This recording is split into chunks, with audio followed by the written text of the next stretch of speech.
Hold up. You're gonna come back after months of not doing anything and not even make it a level head video? Yeah, pretty much. Yeah, this is getting 0 views. Go on, continue.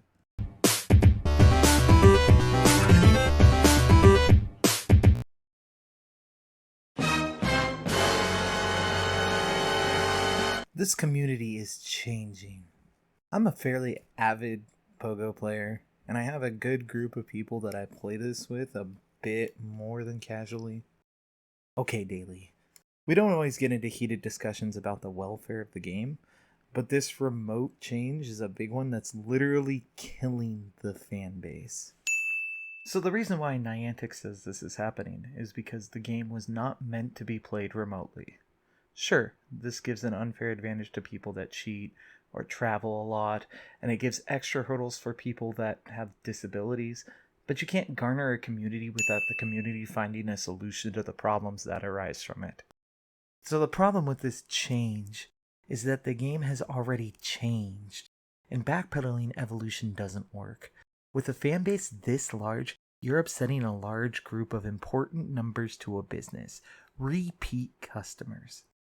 I get there's a culture clash here, and Japan has companies that force spending limits on games and ordinance laws parents are supposed to enforce to limit the amount of time gaming. But that's not what's going on here. I also get that Niantic is trying to have the game in a way that they had it before, but you can't without there being an issue. It's that simple. The game is a different game than the game that was put out before it. The people that casually play it aren't rating it unless it's their favorite Pokemon. So the people that are regulars in the game are the people that the change is pushing away. It's not like the community hasn't disagreed with changes in the past. The biggest changed policy that I've seen arguments over is the 80 to 40 meter interaction decrease. Niantic went back on their original logic of changing it back post-pandemic. This is a different issue that Niantic lost their footing on because it has nothing to do with purchases. And not listening to the fan base would do nothing but lose them money. That isn't something that I think they're interested in following through in this case, because it's not in their best interests. And I'll go through the 2 major options I think are the possibilities. Number 1. Niantic is using the cap as a distraction on doubling the remote raid price, so the community will accept it with open arms when they lift the limit. This is obviously an easy thing to do to pull the wool over the consumer's eyes, and it happens a lot in marketing. I see this being the main possibility. Then they can act like they gave in to the community like they did before, but with double the profits. It's simple redirection. Niantic has deep pockets, sure, but why would you limit the milking of your cash cow? Or option 2. Niantic has seen the drop in projected revenue the remote raids have done. So, while recycling the same Pokemon in raids, they're trying to create some way of damage control. This seems plausible, because they peaked in 2020, obviously. And they're probably seeing a lot less activity in raids with the recycled legendary Pokemon they keep giving us. This also fits the description they gave us in the blog. But this is like going to the doctors because you have diabetes from gorging. Then the doctor's solution is to put you on an all-liquid diet, completely disregarding sugar as an issue.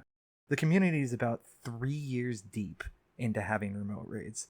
That's too long to have something and expect no backlash from taking it away. Most people I know in the community that raid, remote raid. And they did upwards of dozens of raids daily. A large majority of these people are people that already have their shinies, their perfects, and their PvP IVs that just enjoy raiding in the game. These are the people it's going to hurt. The big fans of the game itself. But as far as I'm concerned, raiding is going to die out until they fix it. People in a lower population aren't going to find a random raid with enough people in person.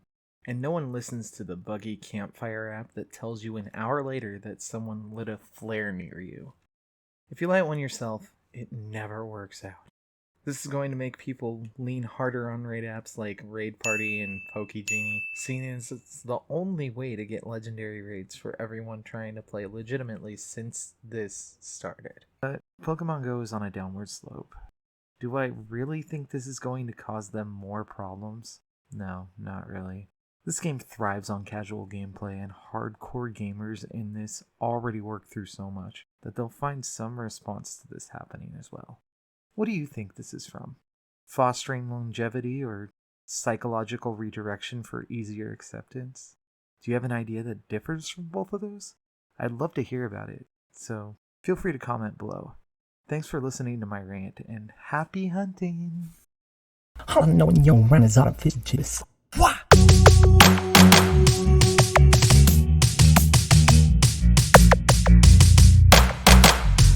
All I know when your run is artificial. What?